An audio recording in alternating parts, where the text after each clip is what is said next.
Assembler, compiler, ইন্টারপ্রেটারের পার্থক্য নিয়ে এখন আলোচনা করব। তো অ্যাসেম্বলার ব্যাপারটা কি? যে অনুবাদক প্রোগ্রাম অ্যাসেম্বলি ভাষাকে মেশিন ভাষায় রূপান্তর করে সেটা হলো আমাদের অ্যাসেম্বলার, অর্থাৎ অ্যাসেম্বলি ভাষাকে আমাদের মেশিন ভাষায় রূপান্তর করছে। মেশিন ভাষা বলতে বোঝে 01। আর কম্পাইলার কি?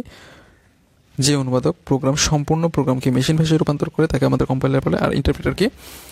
এক লাইন করে অনুবাদ করে তাকে হলো আমাদের ইন্টারপ্রেটার বলে। তাহলে অ্যাসেম্বলার কি করে? অ্যাসেম্বলি ভাষাকে মেশিন ভাষায় রূপান্তর করে। আর কম্পাইলার কি করে? হাই লেভেল ল্যাঙ্গুয়েজকে মেশিন ভাষায় রূপান্তর করে। অ্যাসেম্বলি ল্যাঙ্গুয়েজ বলতে কি বোঝায়? এখানে 01 থাকে না, কিন্তু কিছু অপ কোড দিয়ে কোডিংটা করা হয়। টেস্টিংটা খুব দ্রুত হয়, কম্পাইলার টেস্টিংটা ধীর গতি হয়, ইন্টারপ্রেটার টেস্টটা দ্রুত গতি, কারণ এটা মাত্র একটা লাইন করে করে। প্রোগ্রামের অ্যাসেম্বলির ক্ষেত্রে প্রোগ্রামের আকারটা অনেক ছোট হয়, কিন্তু কম্পাইলারের ক্ষেত্রে প্রোগ্রামের আকারটা অনেক বড় হয়।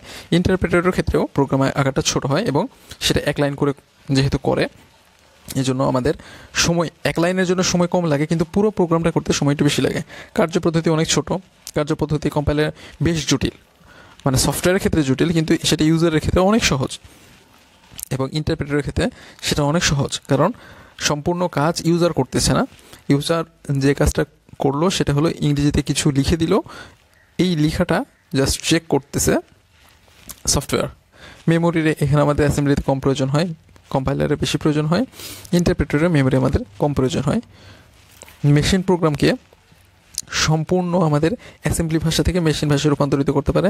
কম্পাইলারও পূর্ণাঙ্গ প্রোগ্রামকে অ্যাসেম্বলি ভাষা থেকে মেশিন ভাষায় রূপান্তরিত করতে পারে, কিন্তু আমাদের ইন্টারপ্রেটার পুরোটা না, মানে একটা লাইন করে এই জন্য সেটা পূর্ণাঙ্গ নয়। এক্ষেত্রে আমাদের সময় কম লাগে, কম্পাইলারের ক্ষেত্রে আমাদের সময় কম লাগে, কিন্তু ইন্টারপ্রেটারের ক্ষেত্রে একটা লাইন, আমি কিছুক্ষণ আগে বললাম একটা লাইন করতে সময় কম লাগে, কিন্তু পুরো প্রোগ্রামটা লাইন বাই লাইন যেহেতু করে এই জন্য সময় একটু বেশি লাগে। ভুল প্রদর্শন একসাথে করে, কম্পাইলারও ভুল প্রদর্শন একসাথে করে, কিন্তু এই যে ইন্টারপ্রেটার একটা লাইন করে। কম্পাইলার একবারে কম্পাইল করে, অ্যাসেম্বলার একবারে কম্পাইল করে, কম্পাইলারও একবারে কম্পাইল করে, মানে একবারে প্রোগ্রামটা রান করে, কিন্তু ইন্টারপ্রেটার লাইন বাই লাইন, অর্থাৎ বারে বারে তাকে রান করতে হয়। ব্যবহার কি? অ্যাসেম্বলি ভাষাকে আমাদের মেশিন ভাষায় রূপান্তরিত করে। কম্পাইলারের কিসের জন্য ব্যবহৃত হয়? ছোট প্রোগ্রামের জন্য ব্যবহৃত হয়, এবং ইন্টারপ্রেটার বড় প্রোগ্রামের জন্য ব্যবহৃত হয়। তো অ্যাসেম্বলার, কম্পাইলার এবং ইন্টারপ্রেটারের পার্থক্য থেকে ক, খ এবং এমসিকিউতে কোশ্চেনগুলি বেশি আসে।